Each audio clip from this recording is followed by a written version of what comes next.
Hey everyone, welcome to Broadband Deployment News. The state of Louisiana is turning the extremely high cost threshold on its head. They're going to be deciding that after all bids are received. Be right back.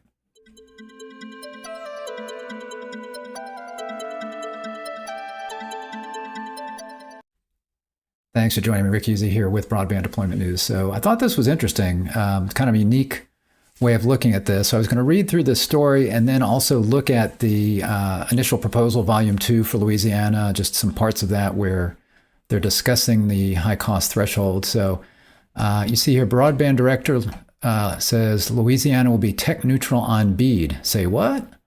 So it's really, the tech neutral is part of that, but it's really about the high cost threshold because that's really what determines where you put fiber and where you have the option to put something else, right? So you're supposed to have your first priority as fiber, and then you establish an extremely high cost threshold.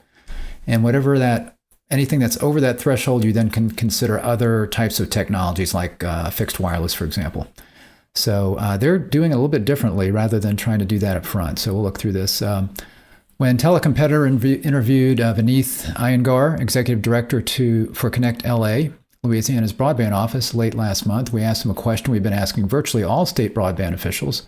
Was he concerned that there might be areas of the state that no provider would want to serve? So in other words, really difficult areas to serve that are going to be very high cost. And again, the reason for the extremely high cost threshold is to be able to look at other kinds of technologies. If fiber is just way too expensive somewhere, then you can look at that point, if you're over that threshold, you can look at other technologies.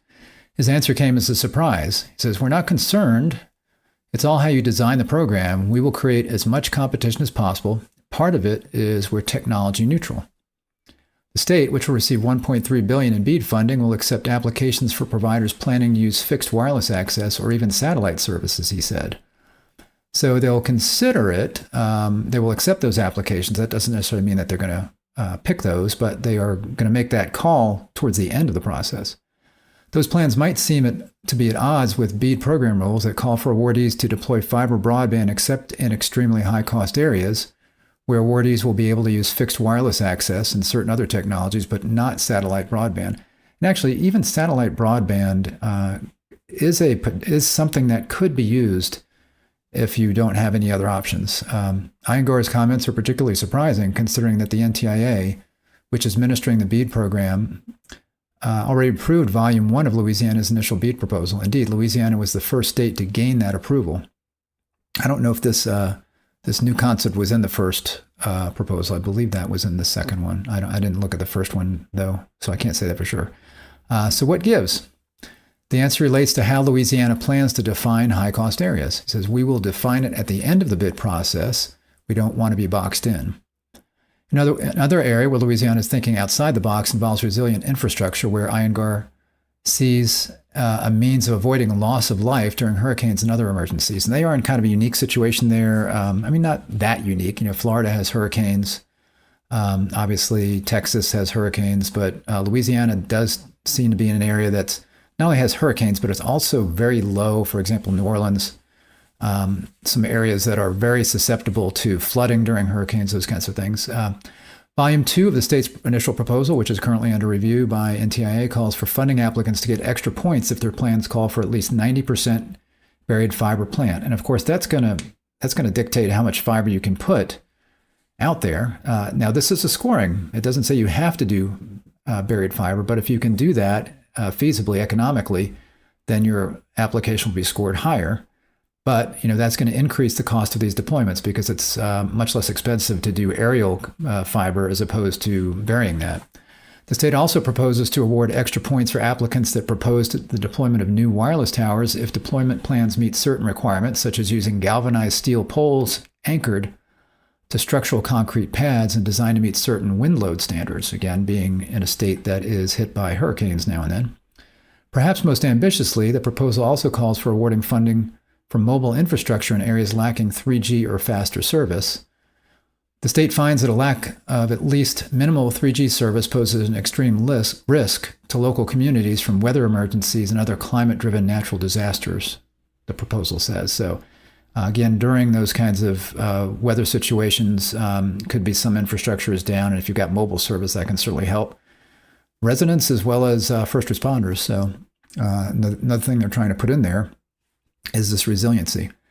And these things, again, are going to increase costs. So as providers put these applications forward, they need to be considering, okay, do we want to get extra points for this? Or do we want to try to get in with a lower price? And it's going to depend, I would think, on parts of the state as well. So if you're around the New Orleans area, you want to be focusing maybe a lot more on resiliency than you might be in the northern part of the state, where that's going to be less of an issue. BEAD funding applicants that propose to deploy mobile service in their eligible areas also will get extra points. So moving forward, Louisiana will be able to maximize its BEAD funding in part because it challenged the FCC broadband serviceable locations data in time to have it impact the allocations. According to INGAR, Louisiana filed 81,000 location challenges and nearly a quarter were accepted. So those were the challenges to the broadband fabric that were not whether broadband service was available there. It was whether that was a broadband serviceable location. In other words, should that location have broadband, not whether somebody was already serving it or not. So they were able to challenge that, and they got a quarter, so I guess roughly 20,000 or so, or almost 20,000 of those locations were approved. So they had 20,000 locations that were added to the map for them, and that increased the amount of funding that they would get. Now, once the NTIA and the FCC nailed down where those BSLs are, those broadband serviceable locations, now a state cannot add any more locations. So they were able to get extra funding. The state was not able to file availability challenges in time to have them impact the allocations, but INGAR views the locations data as having been more critical. And really the availability, that would be the broadband service provider. So that should not impact, well, yeah, it would impact because that determines whether or not a location was unserved or served. So if a internet service provider said an area was served and it was not really served and they were not able to challenge that, that would impact that. But they were looking at the 20,000 or so locations as being more substantial. INGAR expects to begin accepting applications for BEAD funding in the first quarter of 2024, and that is about when I would expect other states to be doing this as well. These guys are really on top of things, though. They've been getting their 5-year plan was out first. I think they got their Volume 1 proposal out first. They've got Volume 2 out now being looked at. A few other states have that out as well. The ConnectLA office also administers the Gumbo Broadband Deployment Funding Program. I love that name, which was funded through $176.7 million that was awarded to the state from the Federal Capital Projects Fund, or CPF, that was part of ARPA, the American Rescue Plan Act. That was another first for the state. Louisiana was the first state to have its CPF allocation released. So they, in doing that and going after those funds and getting that money released, and they're basically that much further ahead in getting broadband to areas even before ever getting BEAD funding. Surprisingly, considered all that it's accomplished, the Louisiana Broadband Office has a staff of just 3, with room for 1 more. How did the office get so much done so quickly? We have a really good team, said INGAR. So I was going to also look at their initial proposal and just some of the sections that talk about this extremely high cost threshold and how they're doing that. So here's their proposal, Volume 2, ConnectLA, little letter, cover sheet, whatever. So I'm going to scroll down here to those portions of this. It's 191 pages. I'm only going to look at a couple of them. But I did link to that article I just read from and this as well. If you want to check that out, that is in the video description. So here's the overview of Gumbo 2.0. I forget what Gumbo stands for, but it's a cool acronym. Gumbo 2.0 will use an overall approach of organizing the eligible locations in the state into a set of predefined areas or sub-project areas, or called a sub-project area would be a SPA or SPAs. Prospective sub-grantees in Louisiana will have wide flexibility to define their proposal or the proposed overall deployment projects, but such proposals must be submitted in the form of set SPAs. And you can see here it's pending approval. So this is now up there. It can have public comment. The NTI needs to approve this as well. So this is something that's not yet final. And so you see here, again, we've got these SPAs. So Gumbo 2.0 will use the SPA-based approach to ensure that the award of BEAD subgrants in Louisiana both reaches all eligible locations as well as meets stringent requirements for a fair, open, and competitive process, ConnectLA considered an approach of allowing providers to propose entirely custom project areas at the level of individual locations. In other words, letting providers look at the map of unserved areas, kind of draw a polygon around that and say, okay, here's an area that we think we want to go after. They can do that. Well, they really can't do that. They got to look at these as spas. I was going to say they could do that within a spa, but really they got to do the whole spa, the whole, sub-grantee or sub-project area. They've got to do the whole sub-project area.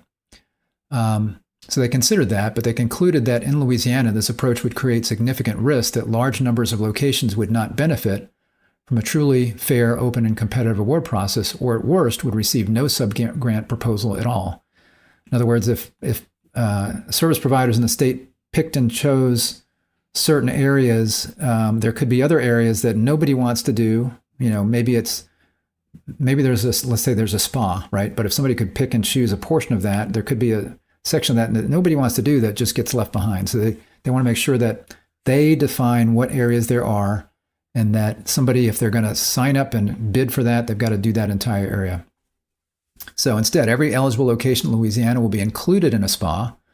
Certain spas will be designated as economically disadvantaged based on having particularly poor business cases for broadband deployment.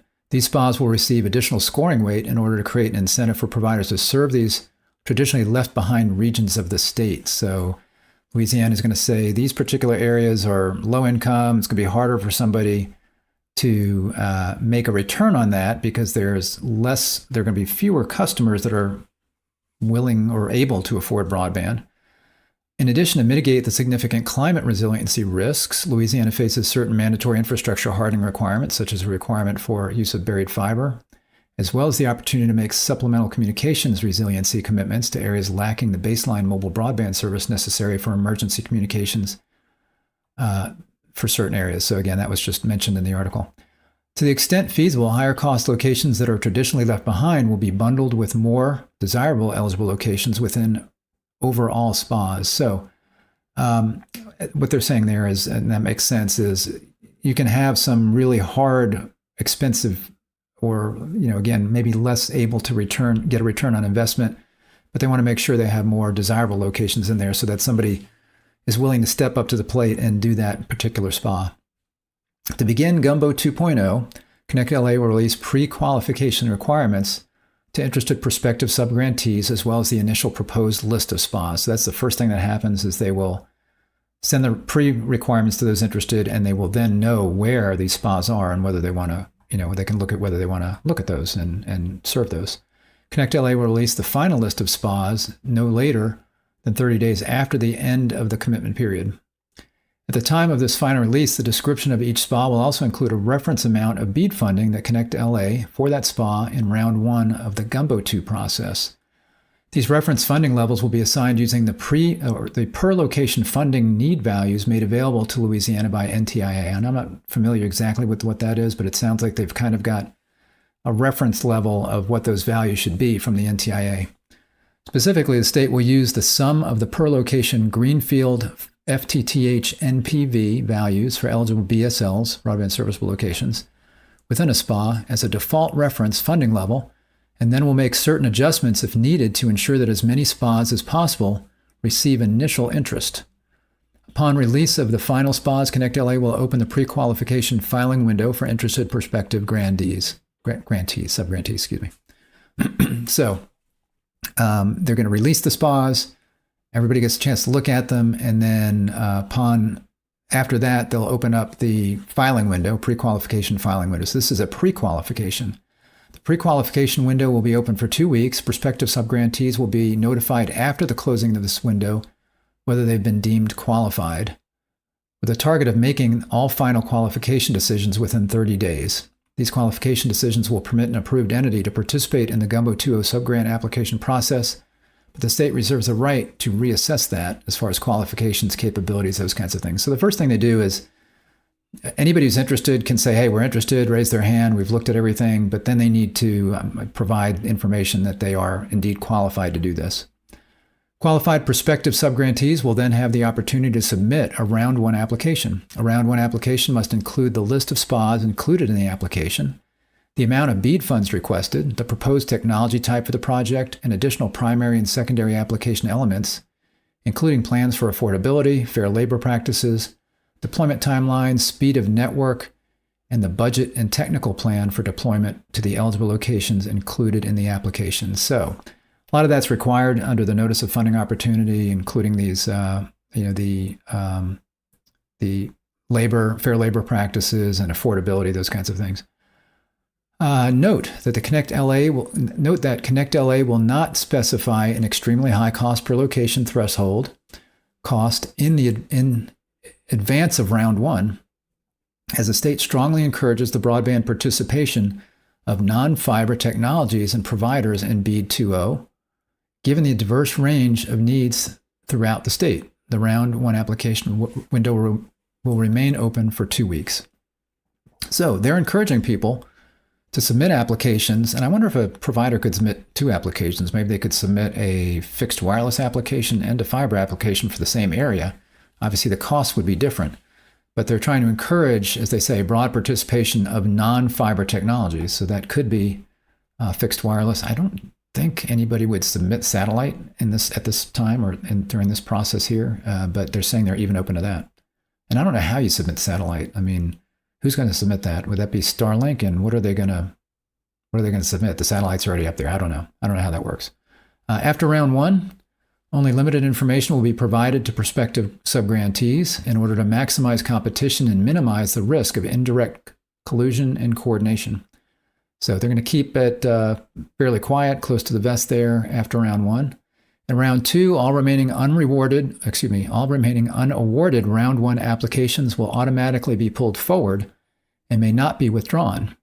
Round 1 applications may be simply left as is for Round 2, or the applicant may make certain changes, including adding new SPAs to the application and or changing the amount of requested BEAD funding. So if you put in a Round 1, you're kind of locked in at it.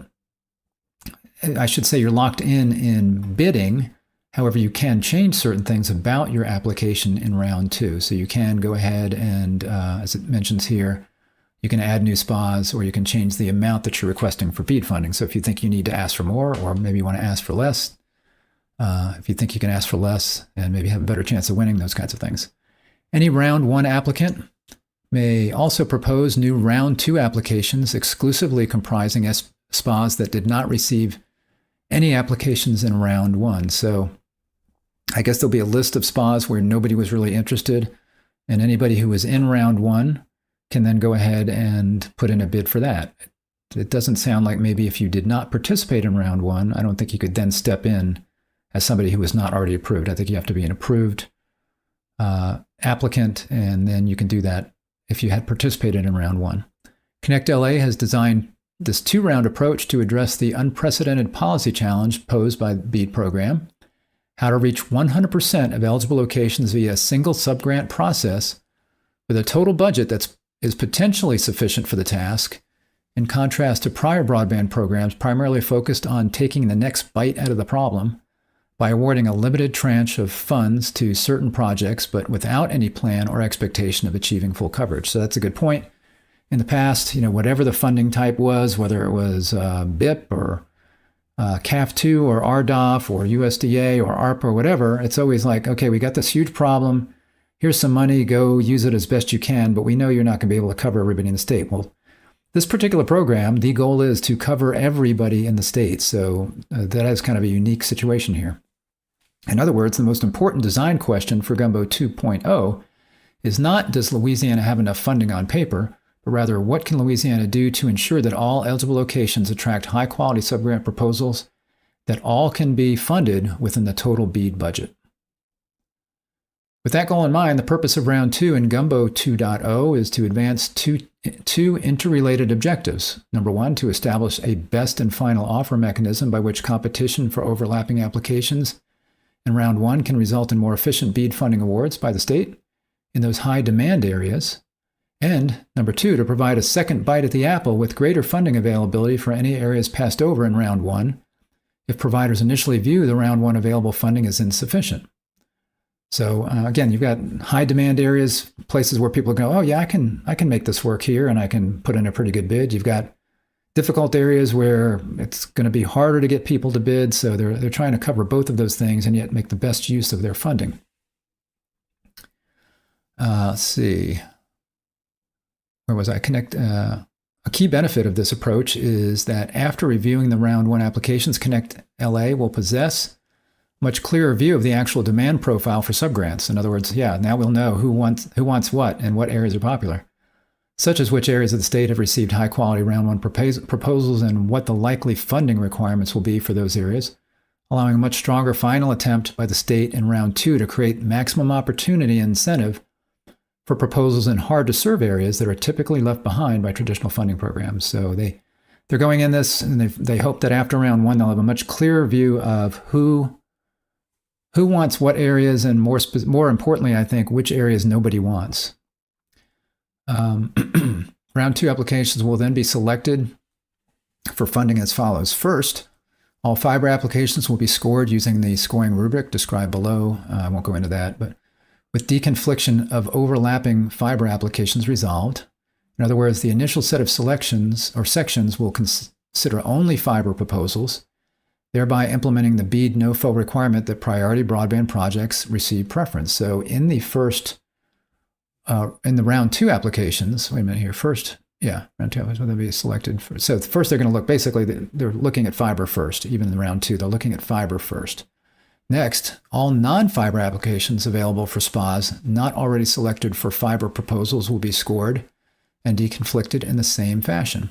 As a last step prior to finalizing all the round one and round two selections, ConnectLA will review the overall set of awards that could be made based on these steps to assess whether 100% of unserved locations would be served by either priority or reliable service within the available BEAD allocation budget for the state. So priority, I think, meaning fiber, and reliable meaning something other than fiber that fits the reliable definition, and that would be a wired broadband service, even DSL, not likely, right? But even DSL that is hitting certain speeds. But really, that's going to be, if it's not fiber, it's going to be cable service, cable modem service, or fixed wireless with licensed spectrum, or a mix of licensed or unlicensed, or there's one other category it mentions here. I forgot the name of it, but we'll see that. So in this assessment, if this assessment indicates that the level of service that would be provided to BEAD eligible locations could be improved, ConnectLA will apply. At this point is when they apply the extremely high cost location threshold as a process described below. And again, I'll look at a little bit at that process. In other words, Louisiana proposes to implement the EHCT, or extremely high cost threshold requirement, as a process applied as an optimization tool with respect to the actual set of applications received by the state, and not as an ex ante requirement that may defer certain types of applicants from pursuing BEAD subgrants in Louisiana. I had to look that up, ex ante, or ante, I guess it is. And that means basically doing something via a forecast. In other words, beforehand forecasting it rather than getting data and making a decision based on the data that you're getting. So that's why they're doing this afterward, getting the data. So let's see here. And then this shows their timeline, expected timeline for Gumbo 2.0. And you can see here 30 days public release of the pre-qualification materials, 30 days to review a public comment on the SPA list, and 2 weeks release of the final SPAs, opening of the pre-qualification submission window, 30 days to review the pre-qualification materials, and then notifying qualified applicants, 2 weeks for the round one application window, 2 to 4 weeks round one application processing, 2 weeks round two application window, 6 to 8 weeks round two application processing, and then determining the final sub-grantee selections. This expected end-to-end timeline through the finalization of Gumbo 2.0 subgrants is approximately 6 to 7 months. So they're going to be moving on this pretty soon. Let's see. So I was going to scroll down now to the just one other that section on the extremely high cost stuff. It's a little bit further down here. I think this is it here. Extremely high cost location threshold. Based on detailed analysis using NTIA-provided per location values, ConnectLA anticipates that its 1.355 billion BEAD allocations is sufficient to reach all eligible locations in the state with fiber service. So they've done, I guess, a deeper dive into this now and determined that they believe they can reach everywhere with fiber. However, notwithstanding this result, ConnectLA has designed Gumbo 2.0 cognizant of the practical constraint that all eligible locations may not actually receive such a fiber application, that costs may prove significantly higher in some areas, or that certain locations may receive an application that cannot be granted due to overlap with a higher scoring application that cannot be resolved by the deconfliction mechanisms. So they're being pragmatic about this. They believe they can reach fiber everywhere, but they want to make sure, if they can't, that they've got it covered. ConnectLA will only submit an EHCT value as part of the final proposal. So again, as part of the final proposal that is sent out, that is when they are going to have that defined. Specifically, as part of round 2's final scoring, deconfliction and selection steps, ConnectLA will identify both the provisional winning fiber application for each SPA as well as the next best non-fiber option. So again, it'll be interesting if they allow, or maybe they're fine with it, a provider to submit both fiber and a non-fiber solution. And it could be that that provider has both. They have a fiber one that's the best and the non-fiber that's the best. ConnectLA will then calculate the per location funding requirement of each. After the completion of all provisional awards in round 2, the office will then assess whether all unserved locations have received either 1, access to fiber, or if not, 2, access to HFC, that's cable modem service, or licensed fixed wireless service, including licensed by rule. So that's the term I couldn't remember. So you've got fixed wireless, which would be licensed spectrum, and according to the NOFO, it can be a mixture of licensed and unlicensed. And the question there is how much of each or whatever. I'm not sure if that's been fully explained.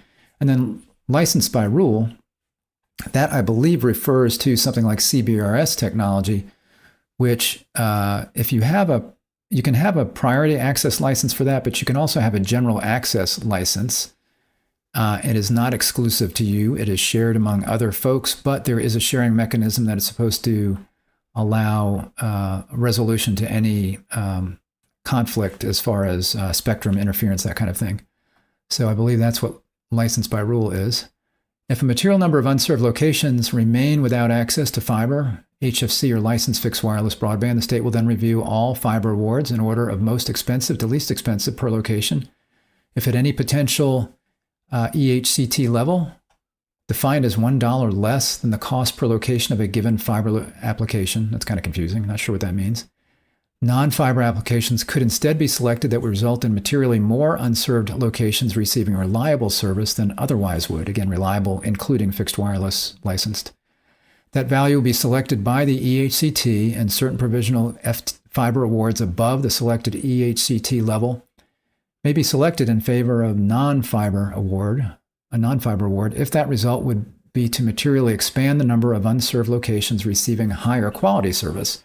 So again, they're trying to balance making sure everybody gets covered with making sure as many as possible get fiber service. Every state, they're under kind of a mandate to do that. It's just that, again, these guys are looking at it a little bit differently by taking this extremely high cost threshold and applying it all after the bidding is in, so they can see the actual bids that they get and the actual costs, what it's going to cost the state, basically. So then they can determine, rather than trying to forecast that beforehand.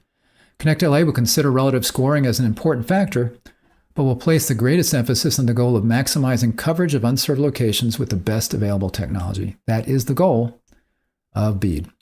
In other words, the EHCT will be determined based on funding requirements for actual sub-grant proposals received in the state of Louisiana. The Gumbo 2.0 EHCT mechanism, therefore, will function as an ex post tool after they receive the data and not based on a forecast, to permit ConnectLA, pursuant to BEAD rules, to select certain non-fiber applications instead of fiber if the overall result is to expand the number of eligible locations receiving access to at least reliable broadband service. To the extent doing so fully with priority service projects proves impossible based on actual sub-grant proposals received. In other words, if we can't fund everybody with fiber, we're going to look at the reliable broadband, the backup of fixed wireless and cable, DOCSIS cable modem service.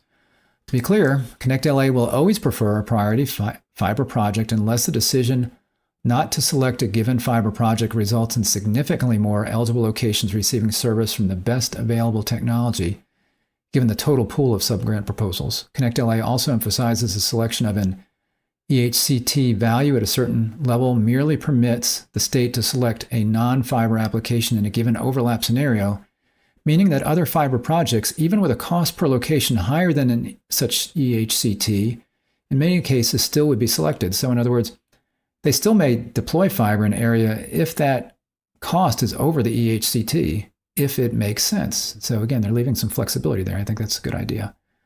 So I think that's all I highlighted in here. And as you can see, it's 191 pages. That's right there. I had just gotten to page 43. So if you would like to do some reading on your own, you can go ahead and down in the description of this video, you will find that there, and you'll be able to read through all of that on your own. But hopefully this helped as far as kind of explaining what they're doing there. I think it's very interesting again. And they are, they're not the only one that's been out with their second proposal and then talking about this high cost threshold, but there are several states that have not yet submitted, I think, even their initial proposal. So they have an opportunity to look at this and go, you know what, that's not a bad idea. Let's try that or something like that. So I think some states have been holding back just to do that. It's always good to look at what other people are doing because you can get good ideas from that. I think this is an interesting way to look at it. And I don't see anything in there where the NTIA would reject it based on what they're trying to do. And they were very clear. You saw that at that one point I was reading. They're very clear. Their goal is their number one goal is to reach everyone with at least reliable broadband service, but to prioritize fiber wherever possible. And really, they'd like to do the whole state with fiber, but they're trying to balance all of those goals together. I think that's an interesting way to do it. It's always better to base what you're doing on actual data than to try to forecast it, obviously. So what they're saying is, let's base it on the actual data we get from people in their bids, and then we'll go through this process of deconflicting and looking at all the proposals, and then we will determine what that extremely high cost threshold is. All right, well, if this was helpful for you, if you'd give me a like on the video, I'd appreciate it. If you're not subscribed, click the subscribe button, and you'll be notified when I'm live if you click the bell when you do that as well. Don't forget us and what we do. We provide broadband services, managed services to internet service providers. We've been doing that since 1995, in the day of dial-up. So if you need help with your broadband service, send me an email. Send an email to info@Sequorum. If it's just a question, be happy to answer those for you. If you need assistance with provisioning of service for devices, cable or cable modem or fiber, whatever, we can do that. If you need outsourced help desk services, technical support for your subscribers, we can do that. We've been doing that since 1995.